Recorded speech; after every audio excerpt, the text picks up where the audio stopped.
Iyak Moments Part 1. Nung bata tayo, clingy tayo sa mga magulang natin. Gusto natin sumama sa kahit anong lakad nila. Pero syempre hindi sa lahat ng oras sinasama tayo. Minsan mang-scam pa sila. Ma, sama ako bukas sa town. Sige, basta matulog ka ng maaga ha, para makasama ka bukas. The next day. Ma, asan si Mama? Wala na, iniwan ka. Umalis na kanina pa. Ha? Sabi niya isasama niya ako. Bakit hindi niya ako ginising? Tulog mantika ka kasi. Shut up! Hindi ka binilhan ng laruan. Isang reason kung bakit hindi tayo sinasama ng magulang natin sa mga lakad nila kasi dahil sa pabili tayo ng pabili ng kung ano-ano. Marami na akong na-witness na ganito na madaming umiiyak na bata sa harap ng toy store at nakaka-relate ako sa kanila. Pero hindi OA na katulad ng mga nakita ko na halos sumabog na yung tenga ko sa lakas ng iyak nila habang nagtatantrum sa sahig. Nalulungkot lang ako dati na hindi mabili ng magulang ko yung laruan na gusto ko. Siyempre hindi naman kami mayaman. Alam ko na nung bata ako kung ano ang status namin sa buhay. Mas uunahin nila bilhin yung mga pangunahing kailangan namin kaysa sa mga laruan. Naligaw din ako dati sa town. Panahon na hindi ko pa kabisado yung lugar. Nahiwalay ako sa mama ko sa gitna ng palengke. At leche, nakakakaba na nakakayak pala yung experience na yun. Yung ayaw mo gumalaw dahil feeling mo mas lalo kang maliligaw. Feeling mo parang may kikidnap sa'yo sa dami ng mga tao na dumadaan. Oh, class dismissed na. Alright, uwian na.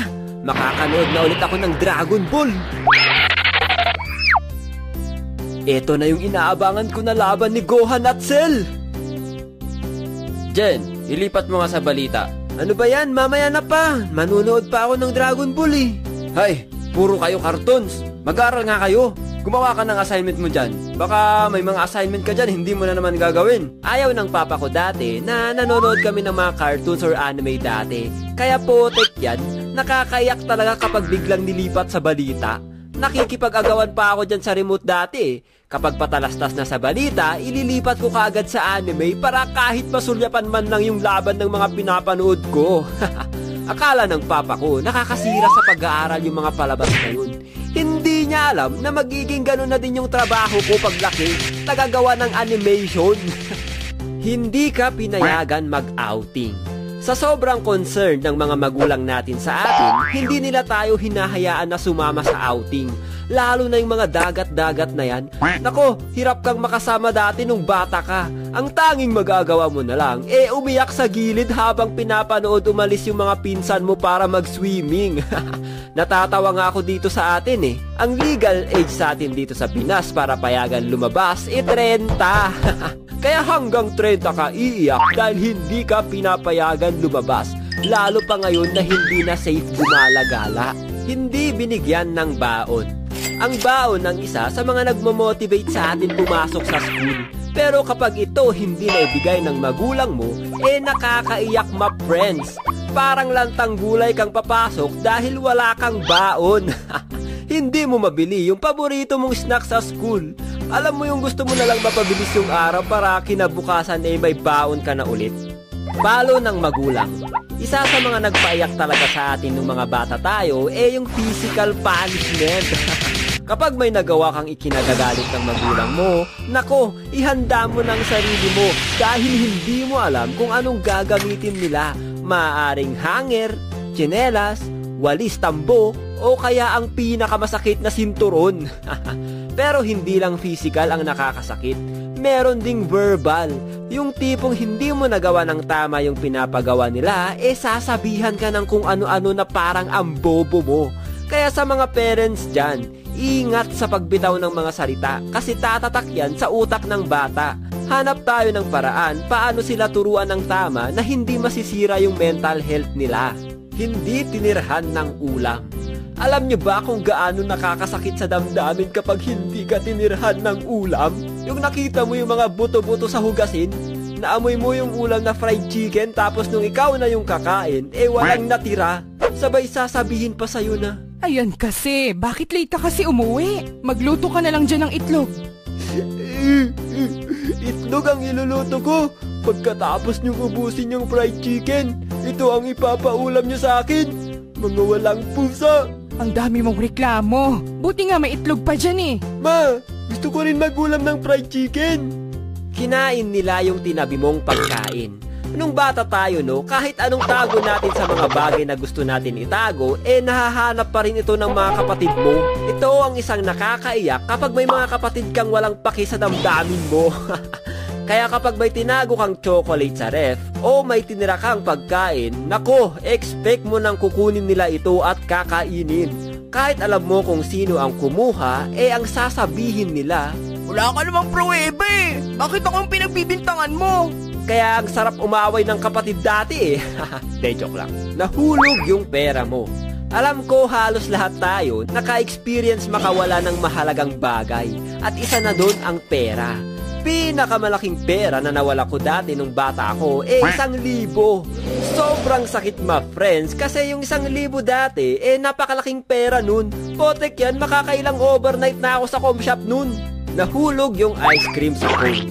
Na-experience nyo na din ba to? Yung excited ka bumili ng ice cream tapos yung dinilaan mo na, humiwalay yung ice cream sa cone at nahulog sa sahig. Mapapatulala ka na lang habang tinititigan yung ice cream sa sahig eh.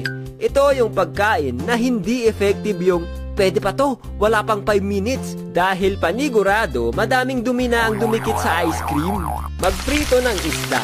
Isa sa mga paborito kong ulam, pritong bangus. Pero minsan, nakakaiyak magluto nito kasi ang sakit sa balat yung mga talsik ng mantika. Malas mo pa kapag madaming mantika yung tumalsik sa'yo kasi posibleng magtubig ito. Tapos kapag hindi mo iningatan at accidentally nabalatan, nako ang hapdi niya ma-friends. Mapapaluha ka na lang sa sakit. Kaya nakakatuwa nung meron ng air fryer hindi ka na matatalsikan. Pero kapag wala ka nito, nako, balutin mo na yung sarili mo ng kung ano-ano o kaya gumamit ka ng napakahabang tong para hindi ka maabot ng mantika. Paghiwa ng sibuyas. Dati nagtataka ako bakit ako pinapaiyak ng sibuyas na to.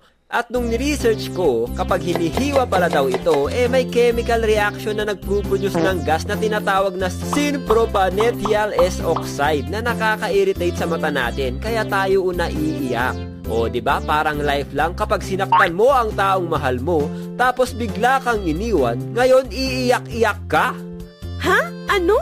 Ano? Tulad ng sibuyas, kapag sinaktan mo siya, papaiyakin ka, ganun. So kapag sinaktan mo ko, papaiyakin kita. Depende kung anong gagawin mo sa akin. Kapag sinaktan mo ko, magkakaroon ako ng chemical reaction at magpo-produce ako na tinatawag na ipagpapalit kita sa mas pogi oxide. Aray! Sili. Na-experience nyo na din ba yung naghawak kayo ng sili o kaya nagpisil kayo ng sili tapos accidental nyo nahawak sa mata nyo? Nakakaiyak diba? Naalala ko pa kapag ganun daw ang nangyari, hugasan mo daw ng tubig o kaya ng gatas. Meron din kaming trip dati nung bata kami na wag nyong gagayahin. Yung nagpapatibayan kami na kaya namin yung hapdi ng Vicks kapag ilalagay sa mata. Hindi ko alam kung anong pumasok sa isip namin dati bakit namin ginawa yun. Ang sakit sa mata nito, mapapaluha ka talaga. Delikado sa mata kaya don't try this at home, okay? Pagbalat ng skin sa daliri. Grabe, ito ang isa sa nakakaiyak talaga ma friends. Yung gusto mo tanggalin yung skin na nakausli sa daliri mo, pero napasobra. Iyak malala talaga ito dahil masakit to lalo na kapag maghuhugas ka ng pinggan o kaya maliligo dahil exposed yung sugat. Kapag nangyari ito sa inyo guys, kailangan nyo na ito agapan kasi kapag na-infection yan, mas lalong masakit. Posible magkanana pa yan. Based on my experience, my friends.